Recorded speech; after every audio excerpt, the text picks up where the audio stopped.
Hi అండి, అందరూ ఎలా ఉన్నారు? ఈరోజైతే బీరకాయ కూర వండుతున్నా. ముందుగా కళాయి పెట్టినా, అది వేడైంది. 2 పావుల ఆయిల్ అయితే వేస్తున్నా. ముందుగా జీలకర్ర ఆవాలు వేస్తున్నా. బీరకాయ కూరలో అండి ఉల్లిగడ్డ వేయద్దు, నేనైతే వేయను. ఇష్టం అండి అది, ఎందుకంటే ఆ ముందుగానే బీరకాయ కూర తీయగా ఉంటుంది, ఇంకా ఉల్లిగడ్డతో ఇంకా తీయగా అవుతుంది.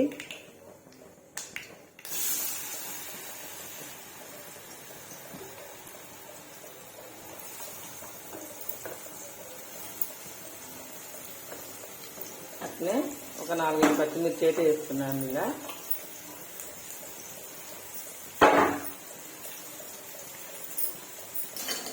దీన్ని అయితే కలబెట్టుకుందాము. ఇలా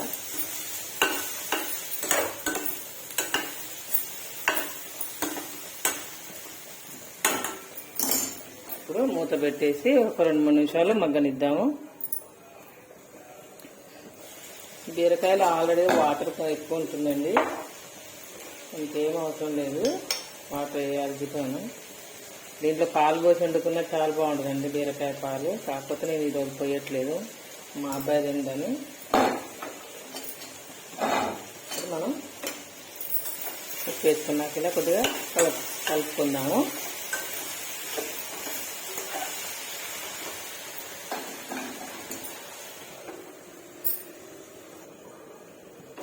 బీరకాయ చక్కగా మగ్గిపోయింది. ఇప్పుడు మనం కొద్దిగా అల్లం వెల్లుల్లి పేస్ట్ అయితే వేసుకుందాము. అలా ఉడికేటప్పుడు వేసుకుంటే చాలా బాగుంటుంది. ఇలా కలుపుకొని తొందరగా అయిపోద్దండి బీరకాయ కూర. ఒక 5 నిమిషాలల్లో, ఎక్కువ ఉడకాల్సిన అవసరం కూడా లేదండి. ఉడికినట్టునే బాగుంటుంది. ఇది కాయగూరలు బాగా ఉడకబెట్టినా కూడా దానిలో టేస్ట్ అంతా వెళ్ళిపోతుంది. మూత పెట్టేస్తా.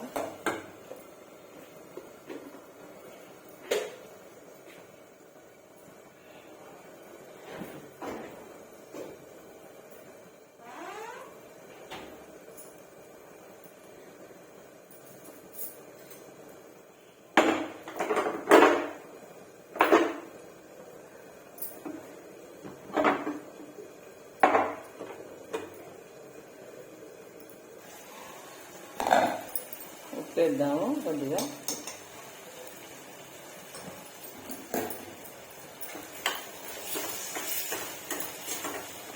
లేత బీరకాయలన్నీ మంచి స్మెల్ అయితే వస్తుంది ఉడుకుతుంటేనే. ఓకేనా, ఇప్పుడైతే సిమ్లో పెట్టుకొని స్టవ్ తగ్గిద్దాము. ఒక 2-3 నిమిషాలు అంతే అండి.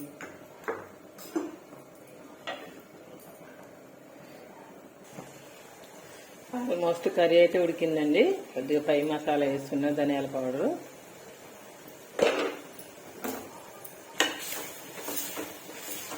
దీంట్లో కోడిగుడ్లు కూడా కొట్టేసుకోవచ్చండి, చాలా బాగుంటుంది. ఈసారి మరొక వీడియోలో బీరకాయ కోడిగుడ్డు కలిపి ఎలా వండుతారో చూపిస్తా. ఇప్పుడైతే కోడిగుడ్లు కొట్టట్లేదండి, బాయిల్ చేసిన ఎగ్స్ అయితే వేసుకుంటున్నా. ఇలా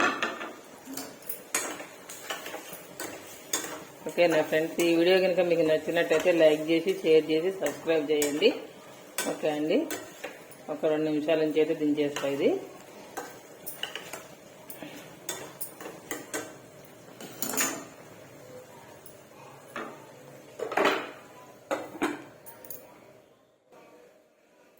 ఓకే అండి, కూర అయితే అయిపోయింది. స్టవ్ ఆఫ్ చేస్తున్నా. చాలా మంది అయితే అండి వీడియో చూస్తున్నారు కానీ సబ్స్క్రైబ్ చేయట్లేదు. ప్లీజ్ అండి సబ్స్క్రైబ్ చేయండి. మీ అందరి సపోర్ట్ ఉంటే నా వీడియోస్ మీరు సబ్స్క్రైబ్ చేయటం వల్ల చాలా మందికి రీచ్ అవుతాయి. ఓకేనా అండి, సబ్స్క్రైబ్ చేసి లైక్ చేయండి. ఓకే అండి, ఇప్పుడైతే బంద్ చేస్తున్నా స్టవ్. థ్యాంక్ యూ అండి.